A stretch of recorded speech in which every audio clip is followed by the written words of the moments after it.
भोजशाला की एएसआई की रिपोर्ट आ गई है और एएसआई की रिपोर्ट में स्पष्ट कर दिया गया है कि ये जो भोजशाला है ये मस्जिद नहीं बल्कि मंदिर था। इसको हम लोग पिछले कई वर्षों से कह रहे हैं। एएसआई की टीम को धन्यवाद दूंगा जिन्होंने 3 महीने से ज़्यादा इस पे अथक प्रयास करके सारे एविडेंस इकट्ठे किए हैं, लेकिन इससे एक बहुत बड़ा खतरा सामने आ रहा है। एएसआई की रिपोर्ट में यह बताया गया है कि जो 188 स्तंभ मिले हैं, उन स्तंभों के ऊपर जो कलाकृतियां उकेरी गई थी, उन कलाकृतियों को डिस्टॉर्ट किया गया है और कुछ एक जगह तो बाकायदा छेनी हथौड़े का उपयोग किया गया है। एएसआई की रिपोर्ट में यह भी कहा गया है कि जहां स्वास्तिक का निशान था, जहां ओम का निशान था, जहां हाथी बना हुआ था, जहां पे घोड़ा बना हुआ था, उनको डिस्टॉर्ट किया गया है, उनको तोड़ने का प्रयास किया गया, उनको मिटाने का प्रयास किया गया। एएसआई की रिपोर्ट में कहा गया है ब्रह्मा जी की मूर्ति है, गणेश जी की मूर्ति है और जो देवी देवताओं की मूर्तियां जहां जहां बनी हुई थी उनको भी डिस्टॉर्ट करने का प्रयास किया गया है। ये बात मैं पहले भी कई बार कह चुका हूं, आज फिर से कह रहा हूं।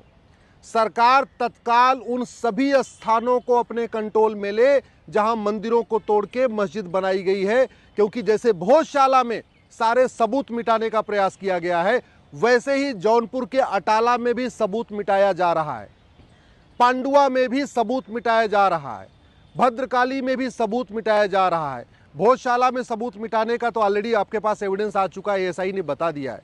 ज्ञानवापी में भी सबूत मिटाने का प्रयास हुआ, इसके पहले अयोध्या में भी सबूत मिटाने का प्रयास हुआ था।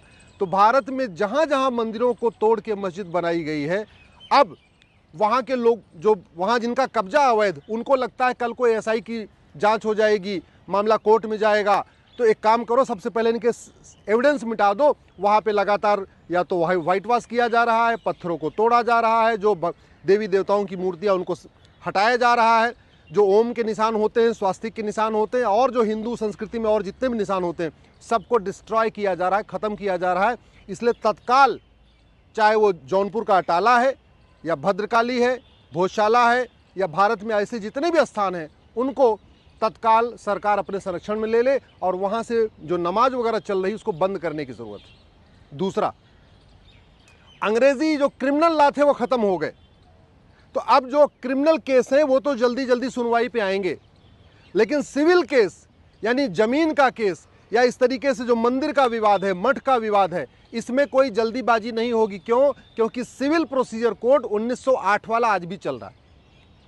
इंडियन पिनल कोड बदल गया, क्रिमिनल प्रोसीजर कोड बदल गया, एविडेंस एक्ट तो बदल गया, लेकिन सिविल प्रोसीजर कोड जिससे ये मठ मंदिर का पूरा विवाद चलेगा, उसी से डिसाइड होगा, वो 1908 वाला ही चल रहा है। इसलिए मेरा सरकार से ये भी निवेदन है, तत्काल 1908 का सिविल प्रोसीजर कोड भी बदलें, उसमें भी इलेक्ट्रॉनिक एविडेंस को शामिल करें। और इससे भी ज़्यादा ज़रूरी है कि झूठी गवाही और झूठे हलफनामा को गंभीर अपराध घोषित करें।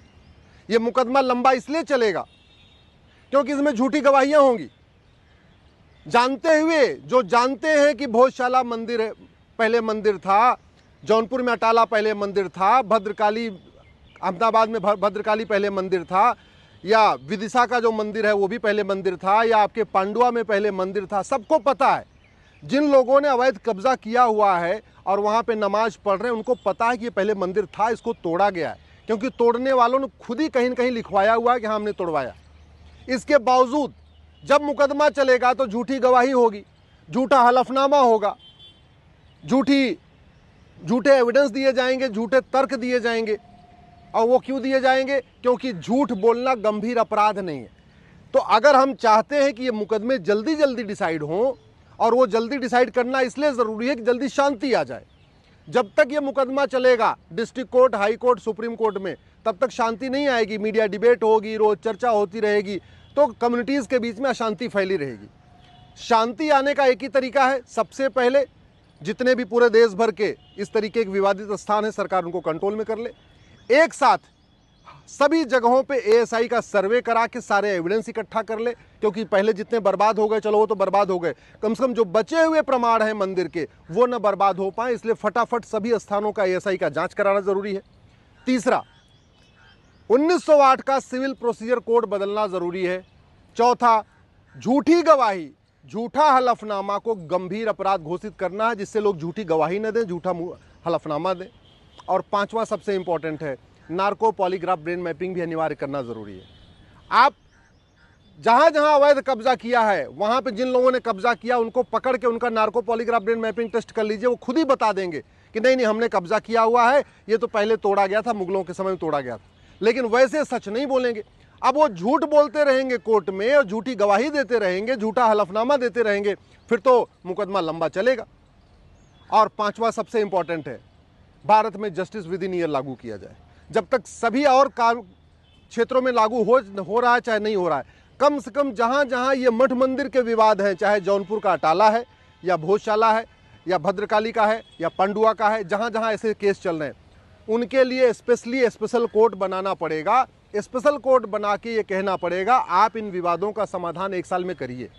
इसका मतलब ये हुआ, अगर 1 साल में भोजशाला का विवाद डिस्ट्रिक्ट कोर्ट से डिसाइड हो जाए, 1 साल में हाई कोर्ट से डिसाइड हो जाए, 1 साल में सुप्रीम कोर्ट में डिसाइड हो जाए, तो अगले 3 साल के अंदर इस विवाद का अंतिम जो है डिसीजन आ जाएगा। और जब फाइनली सुप्रीम कोर्ट से डिसाइड हो जाएगा तो शांति आ जाएगी। नहीं तो जितनी बार तारीख पड़ेगी उतनी चर्चा होती रहेगी, उतने बार बार गवाहों के बयान होंगे, मीडिया में भी चर्चा होगी, इससे अशांति फैलेगी।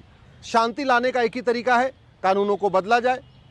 सभी अंग्रेजी कानूनों को 1908 के सिविल प्रोसीजर कोड के अलावा जितने भी अंग्रेजी कानून हैं सबको बदल दिया जाए।